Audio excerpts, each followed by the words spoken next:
বান্দাকে জানা দিব আমার আল্লাহ ডাক দিয়া জানায় দে ওয়া আবশিরু বিল জান্নাতিল্লাতী কুনতুম তুআদুন।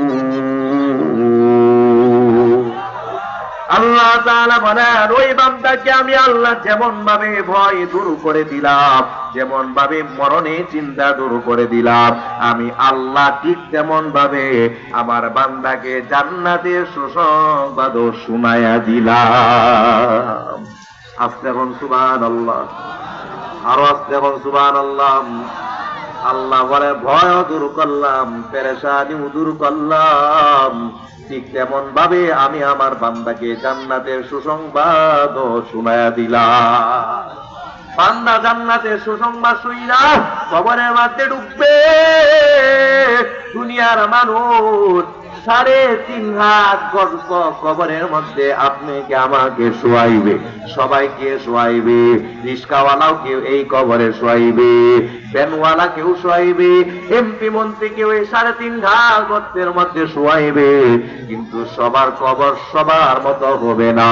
আমার রব ডাক দিয়া জানাবে এই বান্দা যখন দুনিয়ার জমিনে মুত্তাকি হইবে, আমি আল্লাহর ভয় নিয়ে চলবে, আমি আল্লাহ ওই বান্দার কবরটাকে 3.5 হাত গর্ত রাখবো না, আমি আল্লাহ ওই বান্দার কবরটাকে জান্নাতের বাগান বানায়া দিব। সুবহানাল্লাহ।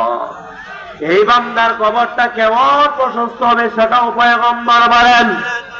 এই বান্দা জান্নাতের মধ্যে, বান্দা যখন কবরের মধ্যে ঢুকবা, এই কবরের মধ্যে ঢুকার পর তোমার দৃষ্টি শক্তি যত দূর পর্যন্ত যাইবে, আমার রব তোমার কবরটাকে ততই প্রশস্ত বানায়া দিবেন। সুবহানাল্লাহ।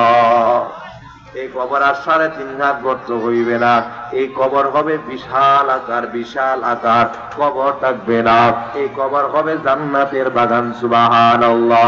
পয়গম্বর বলেন আল কবরু রাউযাতুন মির রিয়াদিল জান্নাহ, এই কবরকে আমার আল্লাহ ছোট্ট জান্নাতের বাগান বানিয়ে দিবে।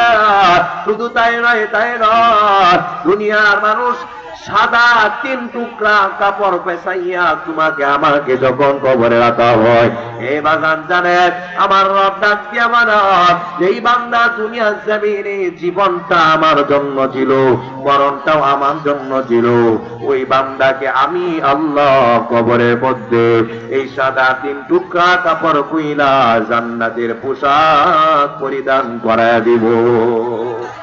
আর বলেন সুবহানাল্লাহ। ওই বান্দার জন্য এই কবরের সাদা 3 টুকরা কাপড় থাকবে না, এই কাপড়টাকে আমার আল্লাহ কইলা জান্নাতের পোশাক পরাইয়া দিবে। বলে বান্দা জান্নাতের পোশাক পরাইয়া কবরের মধ্যে আমার রব তোমাকে রাখবে। বলে যতদিন বান্দা এই কবরের মধ্যে থাকবা, ততদিন আমার আল্লাহর জান্নাতের নিয়ামতগুলো তুমি ভোগ করবা। আরো জোরে বলুন সুবহানাল্লাহ।